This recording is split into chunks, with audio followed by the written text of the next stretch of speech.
First of all, I'm really nervous. This is my first video in English. The first one. I have never done one before, and I'm doing this because my followers have asked me to do one.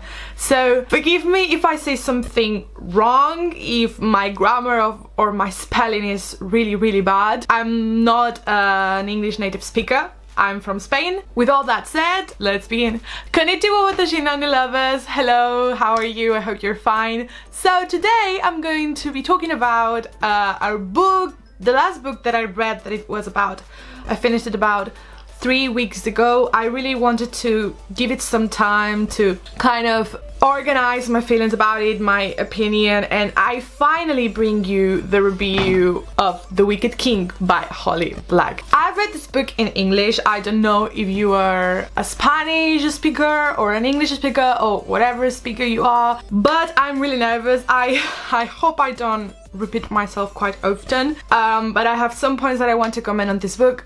First of all, I really love this book. When I read The Cruel Prince, which was about a month ago, I read The Cruel Prince and then I read The Wicked King, which now I will explain the story of how I read these two books because it's a really special one. And I really love The Cruel Prince. I have the book review on my channel, but it's in Spanish. Maybe, hopefully, as soon as I can, I will put English subtitles so you can watch the review as well. And I must say that this trilogy, prepare to be hooked by this trilogy. I cannot wait for The Queen of Nothing. I mean, a few days ago the cover was revealed and it's beautiful and it's amazing, and I wish that there were more books, that Holly could write more books about this series, because I really like the fairy world and how this ship builds this world and the undersea and everything. I will comment these things now in the review, so let's begin with the review. Yes, please. If you like this video and would you like to see more videos in English, I've been thinking for a lot of years now, maybe since I've begun with my YouTube channel, to do a YouTube channel exclusively in English, but I'm not sure. So hit it a like, give it a thumbs up, leave me a comment below if you would like that, and with no further comment, let's go to the review. Gloria, please. Okay, the book begins 5 months after the end of The Cruel Prince, and basically it has a really interesting prologue with Jude, Taryn, I hate Taryn, I'm sorry, I hate that bitch, and Madoc, which is one of the most interesting characters of this trilogy. It's not one that I especially love, but I find him really interesting on how the character is presented, how he cares about Jude in some way, but on the other hand he wants her to be by her side because he knows that she's really powerful now, and that he wants to take advantage of her power. So I really like how their relationship develops from The Cruel Prince until The Wicked King, and I cannot wait to see how this develops in The Queen of Nothing. So he is always surrounded by war, he's always thirsty of blood, he always wants to everyone being in conflict, and I think that's a really interesting thing in a character, because on the other hand we have Jude who wants to be brave, but she's kind of always scared, something that I really like about the character. And this prologue that I'm talking about presents very much the tone of the novel, how it is going to be, and one of the most important quotes of the novel, which is this one. I have it over here. By the way, I have the special edition of Waterstones, which contains bonus scenes. I've read them. They are in third person. The narrator is a third person narrator. Basically, they talk about Carden, Madoc, and other characters. Meanwhile, Jude is somewhere that I'm not going to tell you about because it might be a spoiler. She's signing me the book. Now I explain that story, give me a second. I think this quote is from the prologue, and I really think that it explains very much how Jude goes through the Wicked King, how she goes throughout the whole book, and how she tries to become stronger, but she's stuck somewhere. So I like this quote very much, and it says, "You must be strong enough to strike and strike and strike again without tiring. The first lesson is to make yourself that strong." And that is very much what Jude tries to do throughout the whole novel. She wants to become stronger, but somehow she's becoming weaker due to her feelings towards Scott, and I think that's the correct preposition. I'm sorry if I say it wrong, please leave me a comment with the correct preposition. She has feelings for for Cardan. We cannot deny that, and she begins to have feelings for Cardan at the end of The Cruel Prince after that great kiss. I mean, hot damn. I really like to see how she detaches herself from Cardan as much as she can, because she cannot, she's controlling him, she has the power over the whole kingdom, and it's really interesting. I really like that she's struggling with becoming stronger, but at the same time she is becoming weaker. So it's a really great dynamic that I love about Jude, and I hope that we see how this dynamic ends in The Queen of Nothing. January, please come as soon as possible. I want to talk now about Jude and Cardan's relationship. It is great. The development of this love / enemies relationship is killing me.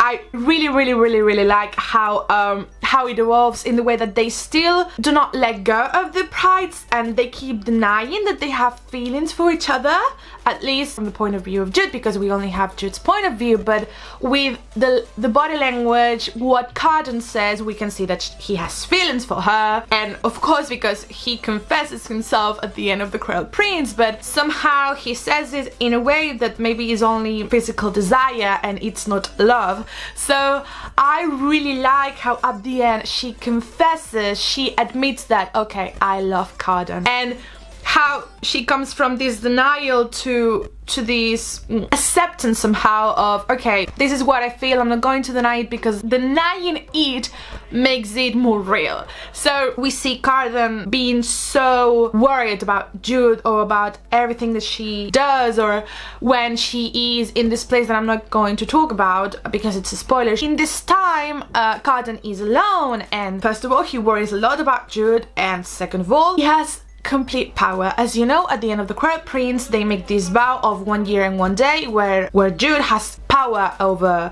Cardan. Cardan is the king, but Jude is in control. So when she goes away and he is alone, and he has complete power, he has no orders from Jude, we see the dark side of Cardan somehow, Cardan's dark side, and I think it's pretty interesting how he goes from I don't want the power to say this is mine, everything that's here is mine. And I really like how the land itself it's connected to the king, and this idea of the storms and the rage that Cardan has inside, the feelings of him being shown in the nature of the islands. I think it's really interesting, and I think it's a really good idea. I really love that part. We need to talk about one scene. I'm going to call it the couch scene. One friend of mine in that scene particular, if you read the novel you know what I'm talking about. If you like couch scenes, you will like that scene. I wasn't expecting it. In the moment that he tells her, okay, show me, how should I do it, I was like, no way, it's happening. I spoiled myself. I mean, someone spoiled me with fan art of that scene, so I was just reading the book and waiting for that scene, and I expected that scene to be at the end of the book, but it is not. It's at the beginning, and I was like, oh my god, what the hell is happening? That scene was extremely hot, and a friend of mine told me that she couldn't enjoy it that much because of Cardan's tail, because as you know, Cardan has got a tail, and she was like, but I cannot focus because there's this tail all around and I cannot. And I was like, personally, I was not focused on that tail, I was focused on another. It was really interesting talking about her about this scene, because it was so straightforward. I wasn't expecting it. This one is the scene, and I really encourage you to read this book if you really like this kind of relationships, this power and love and hate relationships. You may think that this might be really toxic, but it is not in a way. Holly shows this relationship in a way that it's not toxic, but otherwise it's a power relationship. It's Jude having power over Cardan, but both of them having feelings for each other at the same time, and because of this power they cannot confess what they feel for each other, because confessing your feelings gives power to the other person. And if Jude confesses to Cardan that she loves him, that gives power to Cardan. And on the other hand as well, Cardan told Jude that he had feelings for her at the end of The Cruel Prince, so that meant that Cardan gave total power over Jude. So this relationship in special is about power. power. How power can shift from one to another through words. So it's really special. Moving to another point, I want to talk about Jude. I think from a personal point of view, I don't think that Jude has evolved as much as she did in The Cruel Prince because of that effort she makes in becoming stronger, but at the same time she is becoming not weak. I couldn't say weaker, but there's something in her that makes me think that she's not as confident as she would like to, and maybe we can see how she becomes fully confident on herself, on the Queen of Nothing. I really hope that in that book we can see how she evolves to become this complete strong character and being, I mean, she's brave but she's afraid. I really like the fact that this book is written in first person narrator, that Holly gives us the opportunity to go into Jude's mind, and we can't see that she's really afraid of everything, but most of all she's afraid of herself, that she's afraid of herself because she doesn't want to show that she's afraid. I am afraid of myself because if I show that I'm afraid, they will know that I am weak, because being afraid means that you're weak somehow. And if I know that I'm afraid, that it's good because I can't control my feelings, but if someone else knows that I'm afraid, I cannot control that. I'm looking forward to how Jude will evolve in the third book. In particular, this line is one of my favorite ones of the book because it says so many things at the same time, and it's this one that Cardan tells to her in this particular scene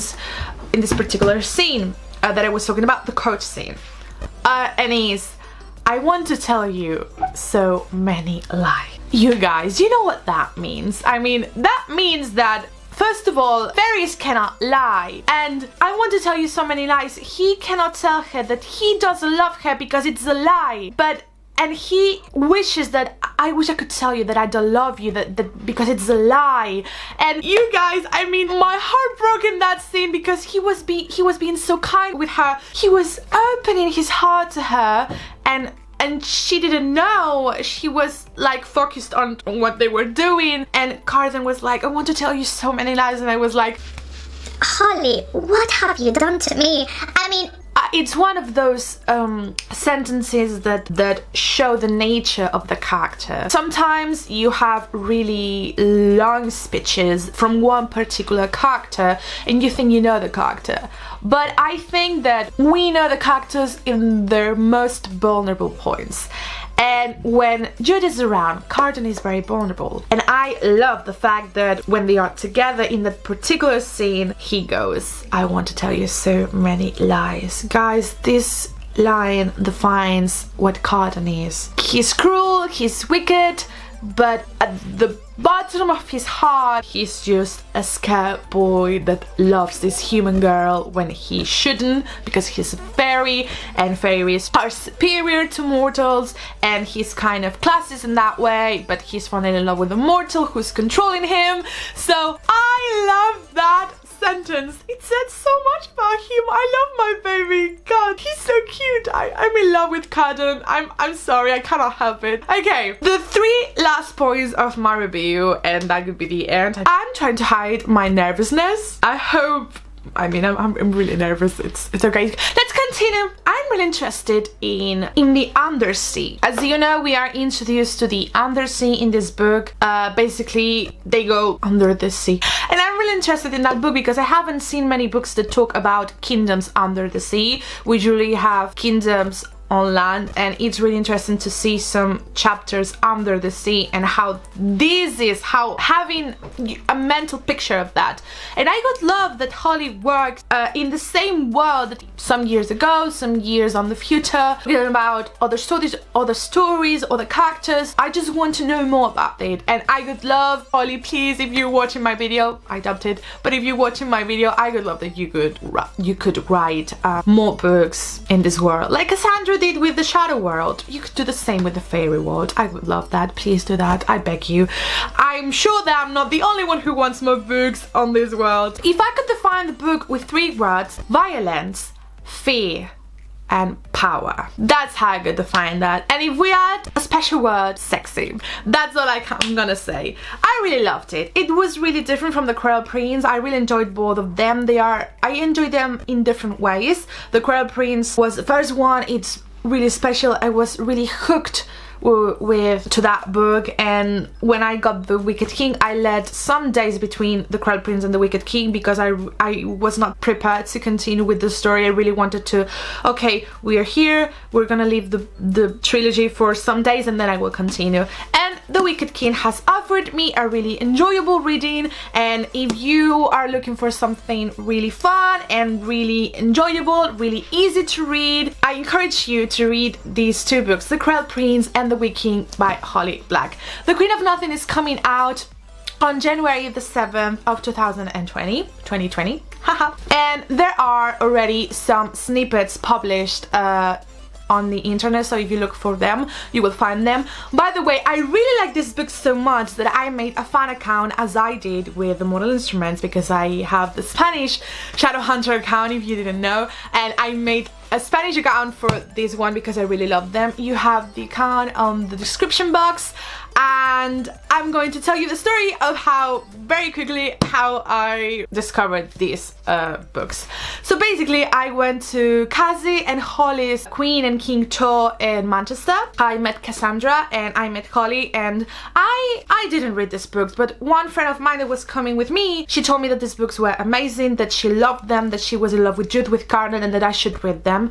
And while I was on the queue for them to sign my books, I saw lots of these books there on a table, and they were free to take. You paid for them later, but you could take one of them and they could sign it to you. And I was like, should I take them? And I was like, I mean, Cassandra's going to sign me my books and I have nothing for Holly to sign for me. And I was like, okay, I'm gonna give them a chance. And when Holly was signing to me, I told her, look, I haven't read these books, I'm going to be honest, but a friend of mine has recommended them to me, so as soon as I read them, I will let you know something on my social media. And she was like, oh hey, thank you so much. She was really kind with me, and both of them are signed. So it says, for Gloria is my real name, Niloa is my pseudonym. That's all. Thank you so much for watching this video. I hope you liked it. If you want me to make more videos in English, I have another channel that I'm not using. Maybe I could make up that channel and make it become for English videos. And I don't know, if you're interested, I make live videos on Fridays at